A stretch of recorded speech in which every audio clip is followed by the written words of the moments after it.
అందరికీ నమస్కారం. అందరు ఎట్లున్నారు? మంచిగా ఉన్నారా? నేను మీ Lavanya, natural blogs and Lavanya. ఈరోజు మన కిచెన్లో మంచిగా తెలంగాణ స్పెషల్ మక్కట్కులండి. వావ్, వెంటనే ఇంకా తినాలనిపిస్తుంది కదా, చాలా బాగుంటాయి. అయితే వీటి కోసం ప్రాసెస్ చూద్దామా?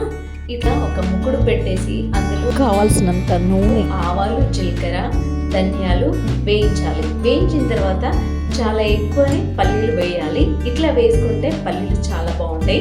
పల్లీలు కొంచెం వేగిన తర్వాత అందులో కొంచెం సాల్ట్ వరకు పచ్చిమిర్చి కూడా వేగాక కొంచెం కరివేపాకు, తర్వాత ఎండుమిర్చి, అప్పటికప్పుడు మనం దంచేగడ్డ, అల్లం పేస్ట్ వేసేయాలి.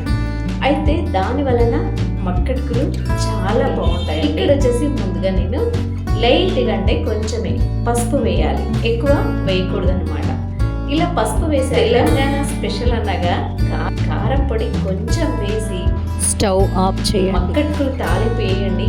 వావ్, చాలా బాగుంటాయి. అయితే ఇప్పుడు ఇక్కడ అటుకుల్ని డస్ట్ లేకుండా, అంటే అవి బయట వేస్తారు కాబట్టి ఇంకా చెత్త ఇసుక ఉంటాయిగా, మనమైతే సాఫ్ చేసుకోవాలి. ఇలా ఒక పెద్ద టబ్బులోకి వేసామండి. ఎందుకు అంటే ఇంకా చిన్న చిన్న దాంట్లో వేయలేము, అవి ఎక్కువ తీసుకున్నాం అన్నమాట. అందుకోసం అని చెప్పి దీంట్లో ఇలా తాలింపు పెడదామని వేసామన్నమాట. ఎటువంటి డస్ట్ లేకుండా ఉంది. ఇలా వేసిన వాటిలో మనం తాలింపు పెట్టి ఒక 2 minutes అట్లా చల్లగైనాక అప్పుడు తీసి అటుకులలో వేయాలి. ఇలా అటుకులలో పోసి ఒకసారి బాగా కలపాలండి.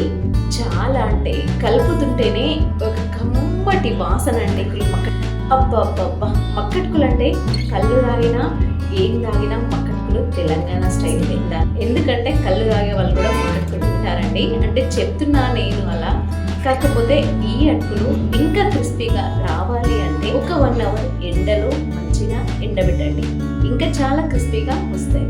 అయితే ఇలా చేసేసాక మేము రెడీ అయిపోయిన అటుకుల్ని తలాయిని మంచిగా ముక్కేసామన్నమాట.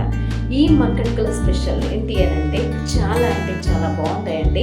మీరు కనుక తినకపోతే ఒక్కసారి తినండి, త్వరగా వస్తాయి. చూడండి ఒకసారి, చాలా ఇలా ఒత్తేస్తుంటేనే క్రిస్పీగా ఉంటాయి. మరి ఈ వీడియో నచ్చితే లైక్, మరి మీకు ఎలాంటి వీడియోలు కావాలో నాకు కామెంట్ చేయండి. నేను తప్పకుండా వీడియో షూట్ చేసి పెడతానన్నమాట. Okay, thank you for watching. Video నచ్చితే కామెంట్ చేయడం అస్సలు మర్చిపోకండి.